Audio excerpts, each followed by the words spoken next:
Yet again, Erin was surprised at her own lack of revulsion at Hayley's actions. Hayley was deliberately trying to bother Emily, and yet Erin didn't want to do anything more than watch with bemused interest. Is it really because I don't like Emily? She remembered that she had secretly wished harm upon her stepmother several times, but she'd never acted on those wishes. Or maybe I just trust Hayley to do what's right. Is that wise? She's always willing to help me out, but if I'm just blindly assuming everything she does is right, then I'm no better than Emily as far as thinking for myself. How far did she plan on taking this, anyway? It's not going to be easy for her to go to the bathroom with us around, but will she eventually give up and go, or will she hold off until she wets her pants? I hope it's not the latter, even she doesn't deserve that.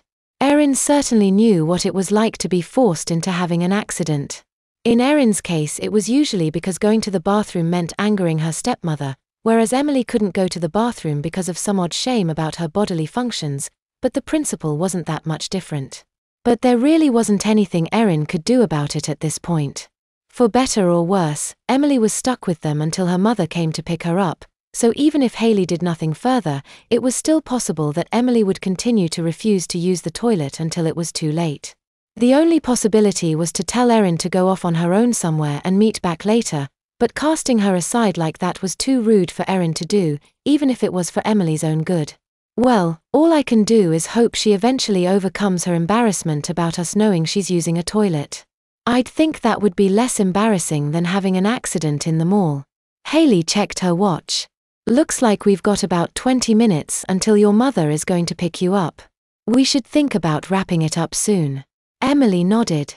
She had been less talkative than usual as they'd started to venture through the mall, but for the last few minutes, she'd been nearly silent, and was noticeably fidgeting. She has to be desperate by now, surmised Hayley. Why hasn't she gone to the toilet yet? She must be more embarrassed about us knowing than I thought. Hayley herself was becoming less comfortable. Her diaper had done a decent job of absorbing her urine at the theater, but she could still feel her skin becoming irritated from the dampness. She was usually so eager to wear a diaper, but this was the first time she could remember that she so strongly wanted to change out of one. Oh, well, 20 more minutes and then a bike ride home and I'll be able to change. Next time I'll need to plan this a little better.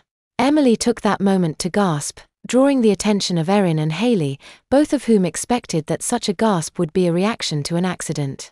When a wet spot failed to materialize on Emily's shorts, Hayley spoke up. What's wrong, Emily? Emily's face turned red as her fidgeting picked up rapidly. I have to, I've gotta. You have to what? Queried Hayley. I have to go to the bathroom, squealed Emily, speaking so rapidly that her peers likely would not have been able to understand her if they didn't know what she was going to say. Well, the nearest bathroom to here is probably back in the food court, noted Hayley. Come on, let's go. Erin was relieved that Emily finally gave in, although from Emily's behavior, she didn't have much time. I hope she makes it. I really wish she'd spoken up just a bit sooner. The girls speed walked to the food court. Please don't come in with me, Emily pleaded as they approached the corner with the hall leading to the bathrooms. Hayley and Erin both nodded. Emily had been distressed for long enough. She was sufficiently embarrassed by admitting her need in the first place. There was no need to antagonize her any further by following her in. Emily ran into the women's room with a hand clutching her groin as Erin and Hayley took a table in view of the restroom's hallway. I'm glad she made it, admitted Erin. Tell me honestly, did you expect her to have an accident, or were you just trying to make her uncomfortable for as long as possible? I thought she'd use the toilet way before she did. I was just trying to use her prudishness to annoy her for a while. I didn't expect her to take it this far. Well, at least she did eventually go, said Erin. She was annoying, but even she didn't deserve us forcing her into an accident. Yeah, agreed Hayley. She could see that Erin wasn't as enthusiastic about bothering Emily as Hayley had been, and to be honest, she probably shouldn't have taken advantage of Emily like that. But it wasn't a discussion that Hayley really wanted to get into right now. She knew what she did was wrong. Hayley lowered her voice slightly, and said, I just want to get home myself soon. I kind of want to get changed. My skin's starting to itch. You wet your diaper. When? You went right after me at the theater, and I don't really have to go yet. Well, I didn't actually use the toilet at the theater. I went to the bathroom, but I wet my diaper in the bathroom. Oh, couldn't do it in the theater or something? I think it was because Emily was sitting next to me. I knew she wouldn't know if I was wetting my diaper, but I still couldn't convince my body to do it. Ah, said Erin. But anyway, I've been wet quite a long time, and it's getting uncomfortable.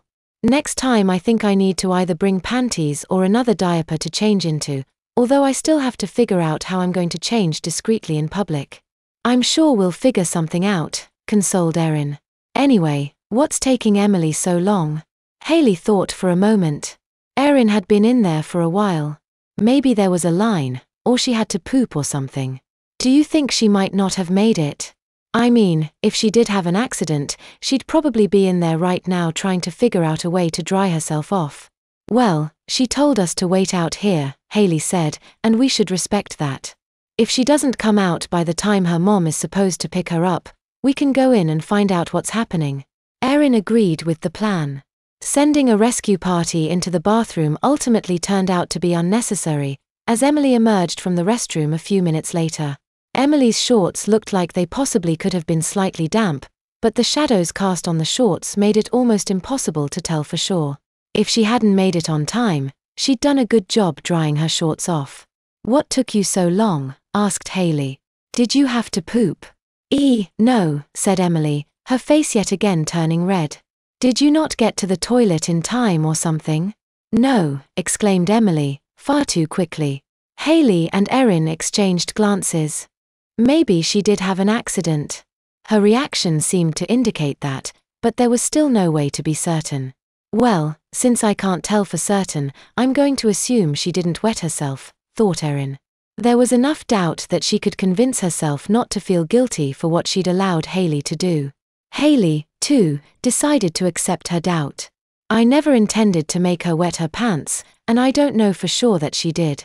She said she didn't, anyway. Of course, she would have said she didn't either way, but it was sufficient for Hayley to soothe her conscience. Still, I don't think I'll be trying a stunt like this ever again. Well, let's head to the entrance where your mom's picking you up, said Hayley, glancing at her watch. She should be here any minute. I can head there myself, Emily said meekly. I'm tired of hanging out with you nerds anyway. Her words didn't sound as confident as they normally were. Erin and Hayley shrugged off the mild insult and walked to the rack where their bikes were stored. I don't think she had an accident, Hayley said, strapping on her bike helmet. Yeah, she probably made it on time, conceded Erin. The cousins said nothing further to each other for the duration of the ride home.